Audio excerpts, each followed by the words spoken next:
कल जम्मू कश्मीर के जम्मू डिवीज़न के पुंछ डिस्ट्रिक्ट में राष्ट्रीय राइफ़ल्स के कॉन्वॉय के ऊपर टेररिस्ट ने एम्बुश किया यानी कि घात लगा के हमला किया, जिसमें कि हमारे राष्ट्रीय राइफ़ल्स के 5 जवान शहीद हो गए। ये न्यूज़ आपने देखा होगा। और जी हाँ दोस्तों, ये राष्ट्रीय राइफ़ल्स जैसा आप सब जानते हैं, ये काउंटर इंसर्जेंसी स्पेशलाइज़्ड फ़ोर्स है जो कि इंडियन आर्मी के रेगुलर यूनिट से ड्रॉ करके बनाई गई है। ये शायद मिड 90s में कभी बनाई गई थी, 1994 या 95 में इसका गठन हुआ था, एग्ज़ैक्ट साल मुझे याद नहीं।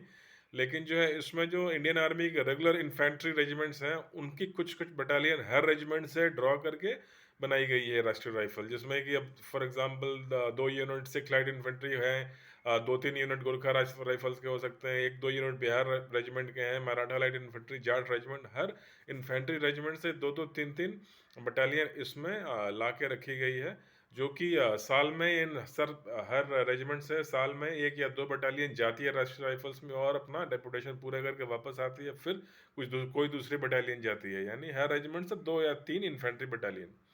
और इसका काम मेनली वो कश्मीर के लिए बनाया गया है। ये जो राष्ट्रीय राइफ़ल्स जो इंडियन आर्मी की ये जो टुकड़ी है, कश्मीर स्पेशलिस्ट है और काउंटर इंसर्जेंसी यानी कि आतंकवाद विरोधी गतिविधियों में स्पेशलाइज़ करती है। और इनकी कुछ पोस्टिंग कुछ नॉर्थ ईस्ट या दूसरे जगह पे भी हुई है, लेकिन मेजरली 90% इनकी डिप्लॉयमेंट कश्मीर में ही होती है। तो कल जो अटैक हुआ इसमें मेनली जो है राष्ट्रीय राइफल्स का एक कॉन्वॉय जो कि बेसिकली एक सप्लाई लेके जा रहा था, जो आर्मी का रेयर बोलते हैं उसको। रेयर मतलब REAR, यानी कि जो उनका सपोर्ट ग्रुप होता है, जो कि राशन, उनके दवाइयाँ और ये खाने पीने का सामान और मेडिकल सप्लाईज ये फीड करती है मेन यूनिट्स को जहाँ पे उनकी पोस्टिंग है। और इसमें ये भी है, डिटेल आ रही है कि ये बेसिकली एक इफ्तार के लिए जो है वहाँ पे इनवाइट किया था इंडियन आर्मी ने। वो कोई इफ्तार पार्टी कर रही थी वहाँ के एक लोकल गांव वालों के लिए, और उसी इफ्तार पार्टी के लिए फल वगैरह फ्रूट्स लेके जा रहे था और कुछ खाने पीने का सामान, जिस पे ये हमला हुआ है। और इस शोक के बाद वहाँ के उस गांव के लोगों ने इफ्तार मनाने से मना कर दिया, शोक मनाते हुए कि इस ऐसा घटना हो गया तो हम इफ्तार नहीं मनाएंगे। तो अगर इसका आप बड़ा पिक्चर देंगे, इधर काफ़ी दिनों से इस ढंग की कोई बड़ी अटैक जो है इंडियन आर्मी या राष्ट्रीय राइफल्स के या सेंट्रल पैरामिलिट्री फोर्सेस के ऊपर देखने सुनने को नहीं मिला है। खासकर जब से ये बालाकोट स्ट्राइक हुआ पिछले 2-3 साल में कोई इस ढंग की बड़ी घटना नहीं हुई थी, जहाँ तक हमें याद पड़ता है ये एक अटैक हुआ है।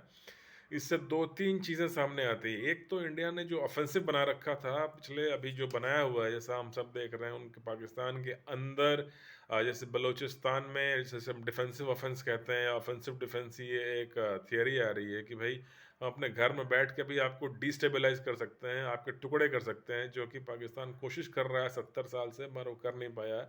अब इंडिया ने भी वही काम एक तरह से ऐसा माना जाता है कि शुरू कर दिया है। बलूचिस्तान में साफ नज़र आता है। पाकिस्तान तो बेचारा वो लोग तो चीख-चीख के कहते रहते हैं कि इंडिया बलूचिस्तान और POK में डिस्टर्बेंस पैदा कर रहा है, तहरीक-ए-तालिबान को सपोर्ट करके हमारे यहाँ गड़बड़ी करा रहा है। तो इसके लिए हो सकता है कि ये उसका कुछ काउंटर ऑफेंसिव हो। जैसे कि हम देख रहे हैं कि जब बलूचिस्तान और तहरीक-ए-तालिबान की तरफ से हमले तेज़ हो गए हैं, तो उन्होंने भी कोशिश के तौर पे खालिस्तान को ज़िंदा करने की कोशिश की। अब ये कश्मीर में ये अटैक सामने आ रहा है। तो साफ लगता है कि वो अपने तरफ से एक जवाबी कार्रवाई करने की कोशिश कर रहे हैं। पंजाब में खालिस्तान वाला जो उन्होंने एक तरह से अमृतपाल और वो जो एपिसोड हुआ था, पर ज़्यादा कुछ हो नहीं पाया, वो मामला कहीं दब गया अब अमृतपाल के वहाँ से जाने के बाद। और अब जो है ये कश्मीर में इस संग का ये अटैक हुआ है, तो उससे जोड़ के भी देखा जा सकता है कि वो अपनी जान बचाने के लिए काउंटर ऑफेंसिव हम पे हमला कर रहा है। दूसरा कि वहाँ पंजाब में चुनाव होने वाले थे। अभी इस हमले के बाद अगर आपने न्यूज़ फॉलो किया होगा तो रावलपिंडी पाकिस्तानी मिलिट्री हेडक्वार्टर्स में जगह-जगह पे उनकी हाई लेवल मिलिट्री वालों की मीटिंग चल रही है, क्योंकि वो मानते हैं कि जैसे पुलवामा के बाद बालाकोट हुआ था, तो मोदी गवर्नमेंट फिर कोई ऐसा अटैक ज़रूर करेगी, रिटेलिएट करेगी।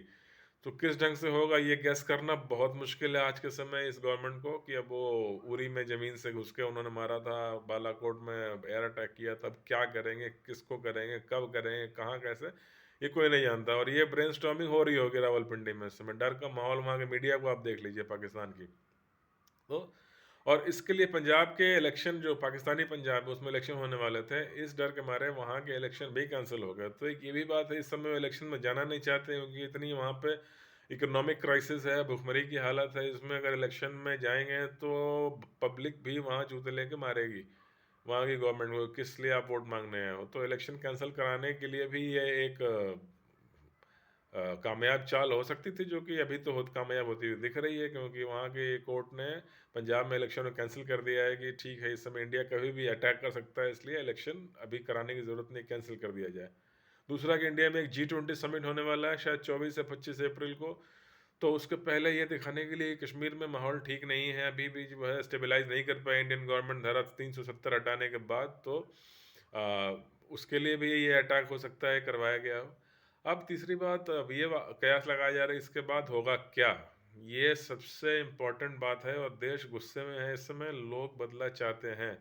अब बदला कब, कैसे, किस स्वरूप में गवर्नमेंट लेगी ये कोई नहीं जानता, लेकिन राष्ट्रीय राइफल जैसा कि ये जाना जाता है कि ये किसी को छोड़ते नहीं, एक तरह से किलर फोर्स है, स्पेशलाइज्ड है।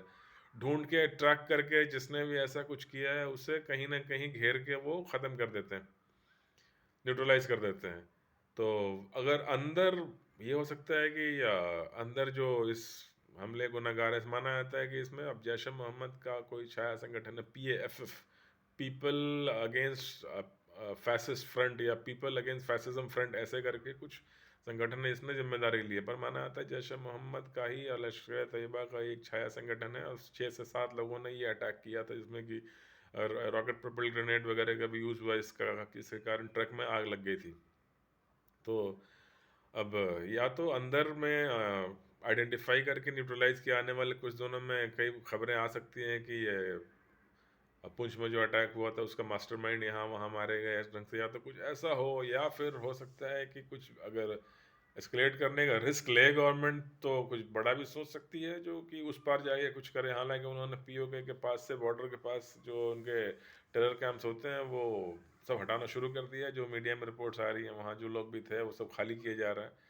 अब कुछ अंदर जाके अगर इंडिया कुछ करने की सोचे तो अंदर में POK में और तमाम जगह हैं जहाँ पे ये लोग अभी भी खुलेआम घूमते हैं, तो वो, पर हाँ, जगह कौन सी, टारगेट क्या है, ये तो वही जाने गवर्नमेंट के माइंड माइंड में क्या चल रहा है। या अब ये भी देखने में आया आजकल पिछले 2-3 महीनों में कि कुछ टॉप लीडर जो हैं हिजबुल मुजाहिदीन वगैरह के, अलबदर के, ये भी मारे गए हैं पाकिस्तान के कई शहरों में, रावलपिंडी में, कराची में। तो कहीं अगर ऐसा कुछ सोचे गवर्नमेंट तो ये भी नहीं कह सकते।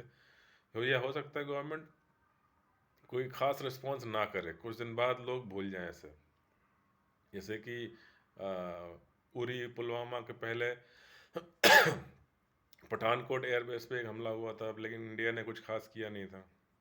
हो सकता है कि इसका कोई ख़ास बड़ा जवाब ना दे इंडियन गवर्नमेंट, तो लेकिन फ़िलहाल देश में गुस्सा बहुत है और पाकिस्तान में डर बहुत है कि क्या करेगा इंडिया। उम्मीद पूरी है कि रिटेलिएशन होगा, लेकिन कितना बड़ा होगा, किस फॉर्म में होगा या नहीं होगा, ये कहना मुश्किल है। जो भी है, आने वाले एक हफ्ते बहुत क्रिटिकल है, जब G20 समिट या उससे पहले डिसाइड करे गवर्नमेंट, इसके बाद करे, या हो सके जाने दे कि इस बार चलो कुछ नहीं करते, कुछ भी हो सकता है। जैसा भी होगा मिलेंगे फिर बहुत जल्दी, बातें नहीं पुरानी में। तब तक के लिए इतना ही। और मेरे चैनल को, अगर मेरा वीडियो पसंद आया हो तो मेरे चैनल को प्लीज़ प्लीज़ लाइक कीजिए, सब्सक्राइब कीजिए और अपने दोस्तों के साथ शेयर कीजिए। और नीचे कमेंट बॉक्स में लिख के ज़रूर बताइएगा कि आपका क्या ख्याल है कि इस अटैक के पीछे क्या हासिल करना चाहते होंगे इस तरह के अटैकर्स, मिलिटरली, पॉलिटिकली, क्या उनका ऑब्जेक्टिव होगा, ताकि एक डिस्कशन आगे बढ़ सके। बहुत बहुत धन्यवाद बातें नहीं पुरानी देखने के लिए। मिलते हैं फिर बहुत जल्दी, बात करेंगे किसी और विषय पे। धन्यवाद।